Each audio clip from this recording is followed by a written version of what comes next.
मेधा शुरू से ही पढ़ने में होशियार और मेधावी छात्रा थी। अच्छी पढ़ाई के बाद अच्छा कॉलेज सिलेक्शन और फिर बहुत अच्छी जॉब। तूने तो मेरा नाम रोशन कर दिया मेधा। अरे लेकिन ये जो काम करने का तरीका है ना, इसे बदल ले। 18 घंटे काम करेगी तो कल को बच्चा कैसे संभालेगी? तुम्हारी तरह पागल नहीं हूँ माँ, जो बच्चे और परिवार में फंस जाऊँ। मैं तो जिंदगी खुल कर जीऊंगी। सब कहने की बात होती है बेटा, अपने बच्चे का सुख हर कोई चाहता है। वक्त बीतता है और मेधा की शादी हो जाती है। शादी के कुछ सालों में ही मेधा एक सुंदर से बेटी की माँ बन जाती है। अरे यार, मेरी मैटरनिटी लीव खत्म हो रही है, क्या करें? माँ भी नहीं आ सकती, कैसे मैनेज करूँ? ऐसा करते हैं, इसके लिए एक केयर टेकर रख लेते हैं, वो देखा करेगी इसे।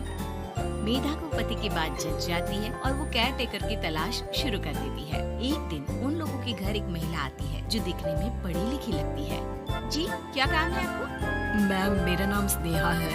आपका एड देखा केयर टेकर का, क्या मैं आपके यहाँ काम कर सकती हूँ? हाँ, क्यों नहीं, लेकिन आप तो अच्छे घर की लगती हैं, फिर नौकरी क्यों? दरअसल मेरे ससुराल वालों ने मुझे घर से निकाल दिया क्योंकि मैं माँ नहीं बन सकती और माता पिता भी नहीं है इस दुनिया में। तो अरे कोई बात नहीं, तुम लक्ष्य को ही अपना बच्चा समझो और यहीं रहना, और किसी भी चीज की जरूरत हो ना तो बता देना। नेहा खुशी खुशी लक्ष्य को संभालने लगती है। रात को जब मेधा घर पर आती है, अरे क्या बात है स्नेहा, तुमने खाना नहीं खाया क्या? अरे दीदी, आपका बेटा टाइम दे तब ना। अरे तो जब वो सोता है तब खा लिया करो। तब तो मैं इसके पास ही बैठी रहती हूँ। कोई मच्छर या कीड़ा काट ले लक्ष्य को तो अब आप पकड़ो, मैं खाना खा लेती हूँ। स्नेहा वहाँ से चली जाती है। बहुत ही अच्छे से ख्याल रख रही है ये लक्ष्य का। मेधा, इतना तो शायद तुम भी ध्यान नहीं देती। मेधा को पति की बात बुरी तो लगती है लेकिन कुछ नहीं कहती। धीरे धीरे स्नेहा मेधा और उसके पति के साथ बाहर भी जाने लगी। सुनो, स्नेहा को भी बाजार ले चलते हैं, वो क्या है ना लक्ष्य को देख लेगी जब तक मैं शॉपिंग कर लूंगी। हाँ चलो, वैसे मैं चाह रहा था कि लक्ष्य को लेकर हम दोनों ही चलते। क्या यार, तुम तो फ्री में इमोशनल हो जाते हो। कितना देख लेंगे हम दोनों मिलकर, ले चलो उसे। कार से निकलकर मेधा और लक्ष्य रोड क्रॉस कर रहे थे कि सामने से कार आ जाती है। मेधा का ध्यान नहीं होता लेकिन स्नेहा तुरंत लक्ष्य को मेधा से छीन लेती है। मेधा गिर जाती है और कार मेधा को छूकर निकलती है, जिससे मेधा को खून आ जाता है। पति मेधा को हाथ देकर उठाता है। स्नेहा लक्ष्य को लेकर गले लगाई रहती है। थैंक्स स्नेहा, मैंने तो ध्यान ही नहीं दिया था कि कार आ रही है। स्नेहा का गुस्सा मालकिन पर टूट पड़ता है। अरे कैसी माँ है आप, अगर आज कुछ लक्ष्य को हो जाता तो मैं आपको कभी माफ नहीं करती। छोटा सा बच्चा है, उसे चोट लगती है तो पता है कितनी तकलीफ होती है।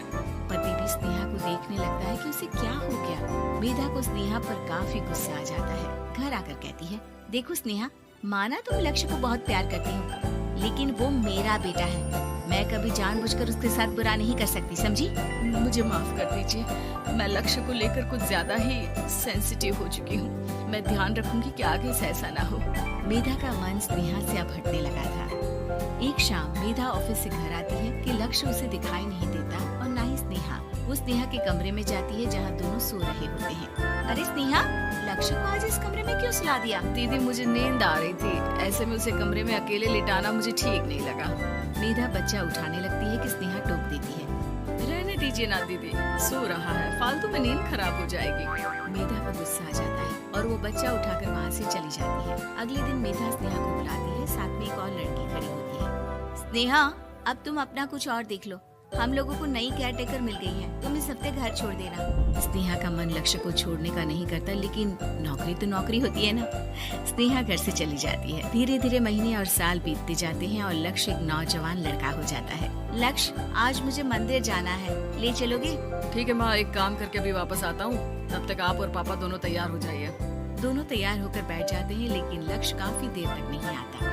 अरे मेधा, फोन तो करो लक्ष्य को, देखो क्या हो गया उसे। मेधा फोन करती है तो पता चलता है कि लक्ष्य का एक्सीडेंट हो गया है और वो सिटी अस्पताल में है। जल्दी चलिए, पता नहीं कैसा होगा मेरा बेटा।